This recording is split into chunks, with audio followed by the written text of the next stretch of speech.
Grace, welcome back to my channel. And if you're new to my channel, of course, what it do, welcome to my channel. So for today's video, I'm going to be doing a story time. I haven't done a story time in like 2 to 3 years, so please bear with me.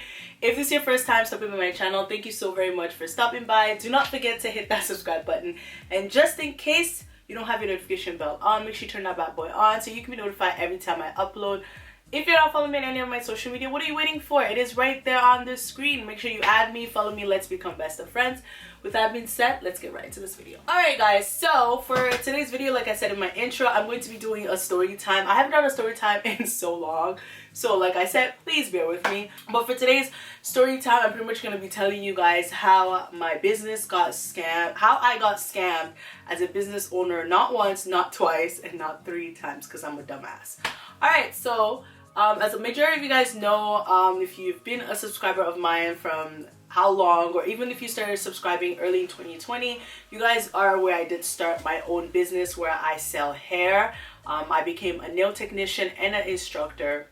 So this is on the hair aspect of things. If you guys do not know, my hair company is called Lavish Vanity. I sell bundles, I sell wigs, I make wigs, and I customize them as well. So early last year, I started selling hair, and it was a great venture to start off. I absolutely love it. When I started off, I was so scared. I didn't think I was gonna get as much support as I did, but like, you guys really are the best. You guys stay supporting me and buying, and I appreciate it from the bottom of my heart. So my first big order out of my city was in a city a couple of hours away from mine, which is in Montreal. I live in Canada. So there's a customer who decided to place an order from my hairline. They placed the order, and this was my first ever big order. This order was like $1,000. Okay guys, $1,000. And I was like, $1,000 in a day, honey, you making money. I was so excited because I was like, this is my first big order. This is my first order out of my city, to be exact. And I was just super excited to pack this order and get it shipped out. So originally, when the client placed the order, I text the client, because what they originally when the customer placed the order, I had to text them because what they really wanted, I didn't have available. So I needed to let them know of the alternative of what I had. So I sent them a message, which I'm gonna put a screenshot of everything on the screen as much as I can, so you guys know what I'm talking about and you guys are not confused. So I messaged them, I let them know, I say, hey, this is Lavish Vanity. In regards to your recent order, some of the lengths that you're requiring in your order, I currently don't have available. Are you okay waiting for me to get the order from my vendor? Or would you like me to, if the order is urgent, would you like me to give you other lengths instead? Mind you, this was in the beginning of the pandemic, and this was February 6, 2020. She replied, she said, it'll take longer because I need them ASAP.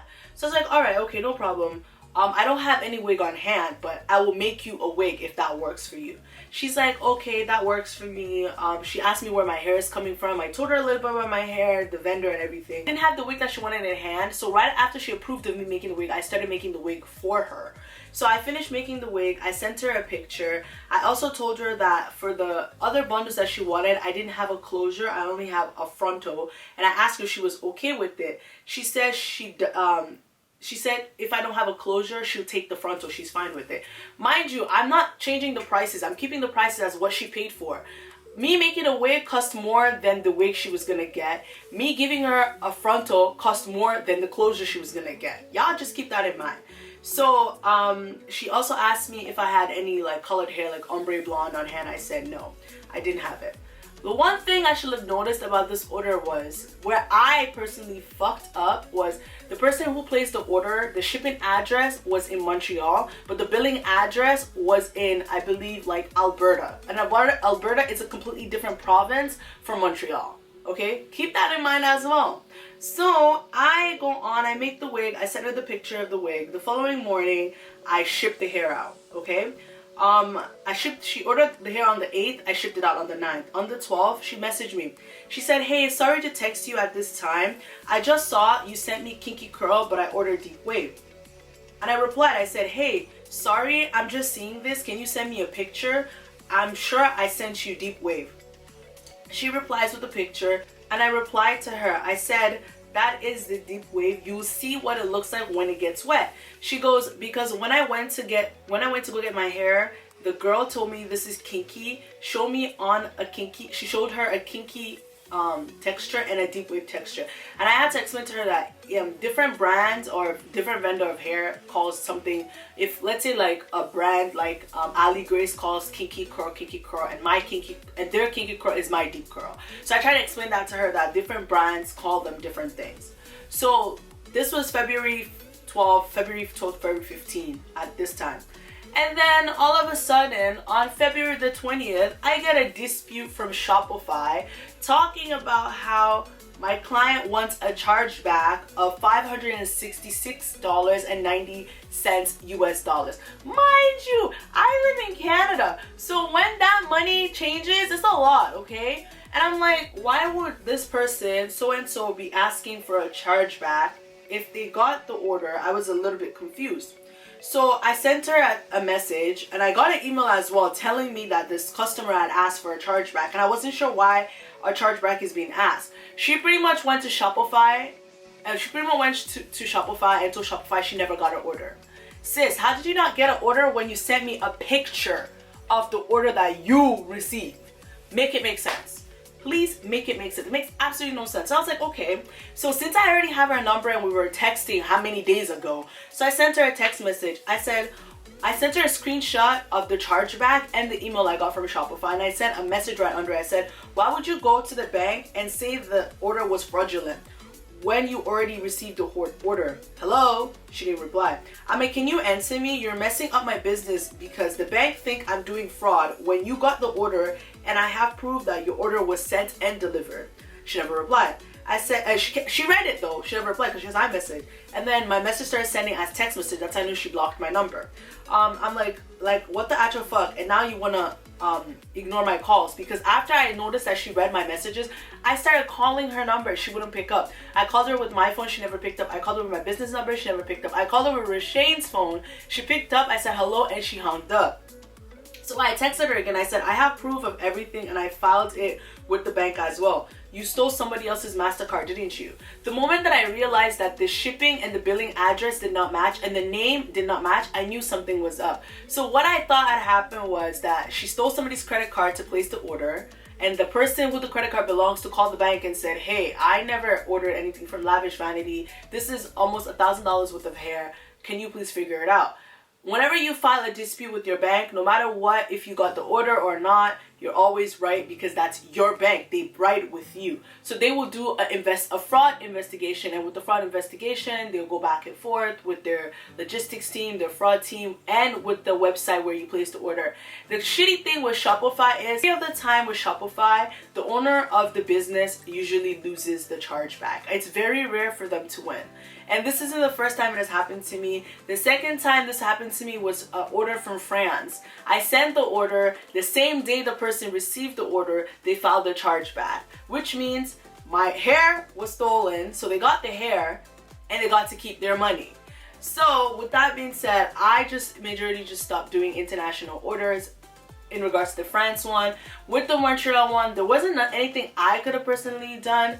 The only thing the only thing that I just had to do moving forward is, if your billing address and your shipping address does not match, your order is going to be canceled, period. Because I'm not dealing with that ever again. But then it happened again, twice, to my orders in France. So, and the weird thing is, the France one was just really sketchy because the lady who placed the order, she used her kid's name for the billing address and then used her second kid's name for the shipping address. And I was like, why did you just use one name for both? And the crazy thing is, these people, they will be emailing you like, where's my order, da da da da. The moment they get the order, they stop emailing you and then they want to go file a chargeback. As a business owner, it is very disheartening because, like, you think about it, you work so hard to establish a business, you work so hard to make sure you're giving great customer service, and people just want to be dickheads, assholes, and discredit you and also steal from you.